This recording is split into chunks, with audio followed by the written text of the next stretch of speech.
My name is Tanya Neal. This is my life, my story.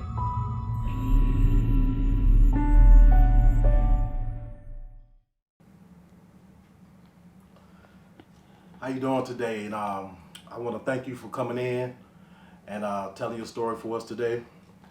Uh, I want to. This story is very unique, and thank you for coming in.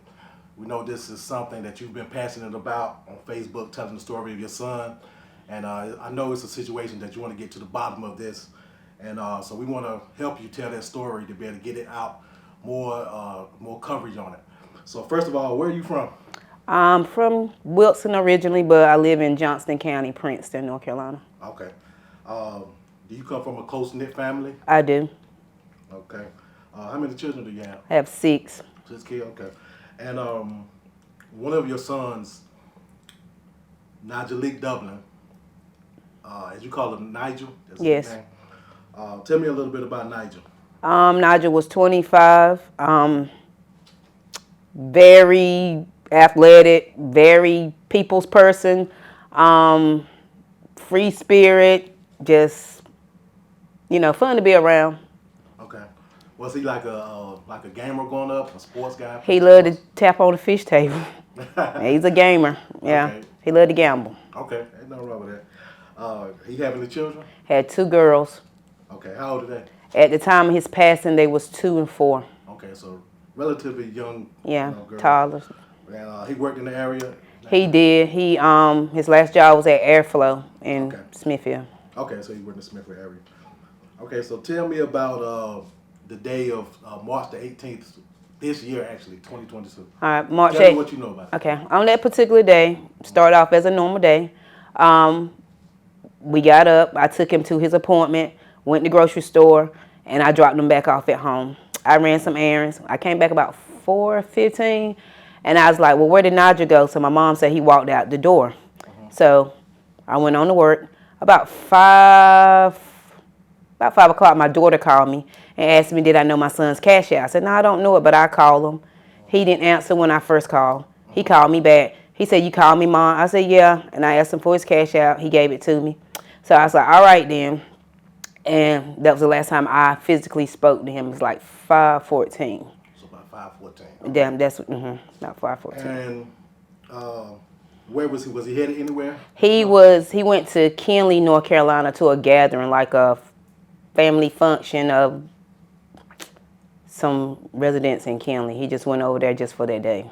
Okay, and one of his friends picked him up, or you know who picked him Yeah, up? one of his friend guys and a female acquaintance picked him up. Okay. Now, so this is around 5, 6 that you know of. About 5:14. Okay, so No, they picked him up around 3:30. I spoke to him at 5:14. okay, okay. So he's in Kennedy now. Mhm. It's getting later on in the evening. Mhm. Uh, do you receive a call later, or did someone? What did you know about like that evening? That particular day, he was on his FaceTime, on live, being himself. Okay. He had encounters with his older sister because it's a part across the street from where he was at. He was over there, just being himself. Nothing wrong, nothing out of the ordinary, no signs of anything. I got the call about 9:56 p.m. that he had got killed. But Okay. yeah, he got killed. So, who called you to tell you? The Kenly police dispatched to Princeton Okay. and had the officer to come and tell that my son committed suicide. Okay. That's what they said, but they didn't relay that message to me. Okay. So they just told you that he died. No, they told me he killed himself. Oh, they told you he killed. Wow. So this is like immediately they just assumed that. Yeah, They just said he that's just killed that's himself. what they came and said. That's hard to take. What was your first initial feelings of what happened when they told you he just committed suicide? When you knew that you had spoke to him and he was in a good mood that day, and so what? How did you feel when they told you that he committed suicide? I wasn't there. I was at work when I got the call Oh, okay. from my son and my neighbor, and they was like, "Ma, they said Nigelique killed himself." So I'm thinking maybe he was in a car with somebody and the gun went off, something like that. Yeah. And I was like, well, "How did this happen?" I didn't find out till about 3.5 hours later that he was hit by a train. Wow. How did this affect you at the time? You and his siblings at the time. At this time now, mentally, I barely function, but I'm still surviving, trying to figure out what is going on, what has happened, and so forth. So I want to go back to that night. It was an officer that came on the scene 1st. Did he ever contact you directly? None of the officers never contact me. Okay. So what do you know about the officer who arrived at the scene first? Okay, so you saying that they came to tell your son and your mother, or that's what they told first? Yeah, they came to the house. They did ask was I there. My son said no. He's like, what is it? He says about my brother Nigel because my son wasn't there. And he was like, well, is Tanya Neal here? He's like, no, that's my mom. She's not here. He said, well, I just can't tell you that your brother commit suicide. And so I was at work when my son, they contacted me and said that he had killed himself. And I'm like, what are you talking about? I said, not Nigel. I said, just spoken to him a couple hours ago. I said, that can't be accurate. He said, Mom, that's what the officer came over here and said. So my older daughter, she had pulled up. And, by that time, people see police cars, so they wondering what is going on. So everybody that come by, that officer they sent there said, oh, he commit suicide. He commit suicide. He just sat in front of the train, commit suicide. That's what he was telling. So he just telling everybody, which is not what you're supposed to do anyway. No. Was this officer familiar with your son? That particular officer, from my understanding, was the first arriving officer on the scene. He went to school with my son, and so him and my son didn't get along in school. He always tried to bully my son. Okay. My son would come home and say, Mom, the racist white guy, he keeps bothering me. Okay. So he became an officer, and he still harassed him when he first became an officer as well. So the officer that first came to the scene of your son's death went to school. He had a relationship with your son from high school. Yeah. He was your son notified you before that he was a bully to him. So he knew who he was when he saw him. He knew who he was. They identified him. They identified him because they knew my son. Okay. So he basically could say what happened. He basically told people what happened, what he thought happened. When he got there. Yeah, that's what he told. It was just his opinion, basically. Now,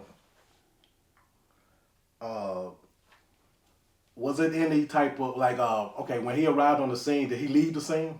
From what I was told, that he arrived on the scene, and then that's all I was really told. And then it was like several months further down is when I got a phone call, said that particular officer had pictures of my son's deceased body in his phone, and he went into the Waffle House at night and showed them. Okay, so the night of your son's death, the first officer that's on the scene, he goes to the Waffle House. Later on, after everything is, cleaned up, But it's the same night. Same night. Same night. And he showed other people pictures. Two of the workers. Of your son. He said, you want to see something? And so the gentleman that was cooking, he was like, what you talking about? He said, I got a picture to show you somebody in my phone. And so the guy said he seen blood, like on the train. And then he said, man, I don't want to see that. And he was like, who is that anyway? He said, oh, just a random guy I went to school with. Wow. Now, you know the officer? I do. You know his name? Austin Gillis. Austin Gillis. Officer Gillis. Okay. Was there any type of investigation at all at this point? Like leading days or so after this? Okay, after the next day I went to the crash site. I was trying to get in contact with Kenly Police. It took me several days to physically talk to an officer. Wow. About my son. They didn't properly notify me from their cell. Finally, I got in touch with them, and they told me they was going to conduct the investigation because it didn't seem right. And they know something wasn't accurate about the way that things went. Exactly. Um, did did any officers or even yourself or anybody you know ever speak to his friends that I'm sorry. no, you know. So because he was with friends that night up until his death, right? I'm assuming. Did anybody like any officers speak to them or anybody in Well, his family speak to them? they said they was gonna conduct interviews, Okay. but they didn't. So basically, it wasn't a thorough investigation. And they told me that the SBI instructed them to give lie detector tests to individuals, and they didn't Okay, so they were instructed to do that. to do that. They never went through with it. No. Um, was there any accident report or any train video? The footage, it was a train video came in about 2 months later Okay. that they had to send for it, and it's on encryption. Okay. So it showed different. Okay. So the officers got a chance to see the video, The chief. but you didn't. I can. I just can't right. I Okay. Yeah, I can't. understand that. Yeah, I Yes, can't. yeah. I can't deal. First, they told me, okay, when he first passed, the train conductor and the engineer said that he looked like a white piece of paper laying, on the track. Then they said that the person laid there and never moved. So when the video come in, it shows none of that. Oh, okay. So He wasn't across the track. He was on the side of the railing, slouched over, trying to get up to run. oh, okay. So other people watched the video. Well, the police did, Okay, and then they, I asked. Now was and I hate to say this, but when someone's hit by a train and they're laying across, more than likely they're going to be, the whole body is going to be taken apart or anything like that. What was that how he was? My found? son was intact, whole entire body. Wow. He had an open casket. So that's almost impossible for him to be laying on the track and get hit like that. Yes. To be honest. Okay. So what about was there any autopsy report done on it? When they finally got in touch with me, well, when I got in touch with them 3.5 hours later, they told me they had moved my son. They identified him because they knew him. He grew up in Kinley. Okay. That's why they knew who he was. That they was gonna send his body for autopsy. Okay. So I'm thinking that, this is new to me. Yes. So I'm thinking he was sent for autopsy.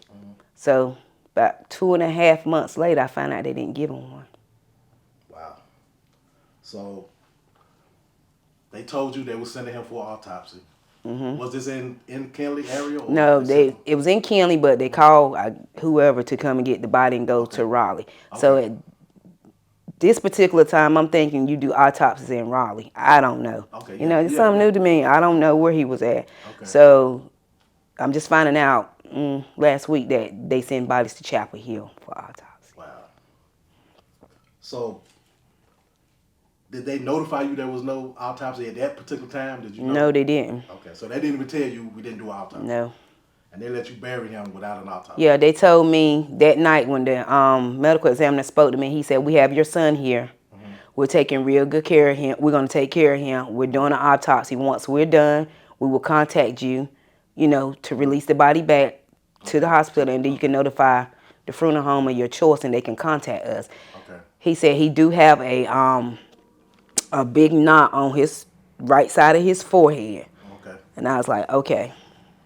And so did you have a chance to speak with him after that? Like after he said the medical examiner that said that he was gonna do an autopsy? I was sitting in my car the next day, about 1 in the afternoon. My neighbor come out, she said, the medical examiner just called me and said that Nigel's ready. And I'm like, huh? I said, what are you talking about? I said, why is he calling you? Because he didn't know if you were feeling able up to talk. I said, still, he didn't supposed to give that information to you at all. Exactly. So I called him back. He's like, well, I spoke with, your neighbor to let her know that your son is ready and that we're going to release him back to the hospital. So still didn't think nothing, didn't think nothing of it. I was like, well, okay. So I contacted the funeral home, you know, and they got in touch with him. So at this point, you had a service. We had a full service. That was that Saturday. So I went to the funeral home on that Sunday. Then I went back a couple of days, you know, about Tuesday or something like that. So they was like, well, dude, I know when I was gonna have his services because due to the, he said due to the how should I put it? Due to the body condition, you know, to try to go ahead and have his service, you know. So Okay. we thinking he's saying due to the body condition from the autopsy. Okay. You know, Right. because my son had a broken pelvis and 2 broke legs. So Wow. what condition could the body be so bad in to why I had to have this service so quickly? And Exactly. it went quickly. Now,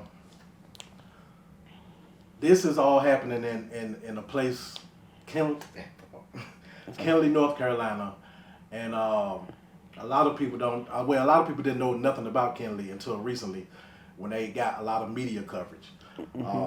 You know anything about the media coverage? Yes, the officer quit their jobs because Okay. they said it's working in a hostile environment Okay. because their town manager was a black lady. Okay. And she just got was she voted in? How was she? She stayed there. I think she came in a month and Okay. they fired her the next month. Okay. So this is an African American woman, Justine Jones. She comes in to become the new town manager. So at this particular time, all the officers on the police force quit the job. I'm assuming because she was looking into things that were going on. As the town manager, you're supposed to make sure Yeah. everything is running correctly, the right way. And so the officers saw that someone was coming in and looking at everything. And they said that we couldn't work under these conditions. And the whole police force quit. Yeah, the whole police department was Caucasian. Okay. Wow. Even the town clerks and everybody except for her. And I think she was coming in finding things that was not accurate. And Now, your son died in March. This started happening around June or July? Was it? yeah, she came I think around June, something like that. Okay. So this is all around investigation time. So, They of course they're not, because they was worrying about themselves. of course. So, wow. Did you have any contact with Justine Jones? I had contact with her. I met her twice. I went to see her in person. I told her who I was, and I explained to her what was going on. I told her about my son, and she was like, she's heard, you know, a little bits and pieces about my son. She told me I had to file a complaint against the Kenly police officer, put it in writing, email it to her. Okay. So I put it in writing, and I emailed it. She said due to Kenly not having a police department, she was going to contact the DA's office to see can they, you know, assist in this investigation. Okay. So I gave her 2 weeks. I went back again, and I was like, okay, what are you going to do? It doesn't take that long to submit my complaint. She was like, well, right now, handling the concerns of the town is more important because I'm the only one here. So I submitted the complaint myself to the DA's office. Okay. So at that point, the DA has your complaint. They know this is the DA in what county? Johnston County. Johnston County. So is that where the case is at now? Yeah, the investigator from the DA office is handling his case because Kenly don't have a police department. Okay. And it's said to, if they do get a police department, it's up to the chief or whoever to determine if they want to pick that case back up. Wow. So the DA. So right now, you don't even know if they're pursuing anything. You just know that the DA has. He talks to me randomly. One day he told me, I keep everything on text messages. So I was asking, I call like every 3 weeks to a month, just say, hey, what's going on? He basically told me one day, well, you could just wait to Kenly get a police department to pick this case back up. So it's like, to me, if I keep asking and can't wait till you tell me whatever you need to tell me, then I can just wait until they get a police department. Exactly. Yeah. Now I want to ask you, because I know you've been in this fight alone for months now. For what was it, 10 months or so? Almost 9. Almost And 9. you know, you're pursuing this because what you believe and what it sounds like is that it was no suicide. What can the audience do? That the people that's hearing this your interview, what can they do to help you to push this to get this more media coverage? I was denied media coverage because of the chief of Kinley Police. Wow. He told them my son killed himself, but he would tell me different things. I got text messages into reference of who my son was with, where my son was at, the last person that was with my son, and he refused a lie detector test. So me coming to social media, I'm trying to find out, to get somebody that can help me push my son's case, point me to the right direction, because I'm just like out here doing things on my own. Of course. Um, and people can find you on Facebook as Tanya Neal. Yes. Well, I wanted to say one thing myself, that one of the purposes of my life, my story, is people can tell their story to help get information to people who maybe can help them, who maybe they can help. Uh, this story definitely needs media coverage, massive media coverage, uh, because it's something that happens more, a lot in this country. Yeah. Things are being swept under the rug in small towns and cities where there's hardly no African Americans, and things happen to African Americans that's kind of swept under the rug. And I believe this was what happened. So we are really sorry that this happened. We're going to help you push this as much as possible, and we thank you for coming in and telling your story to us. Thank you for having me. All right, thank you.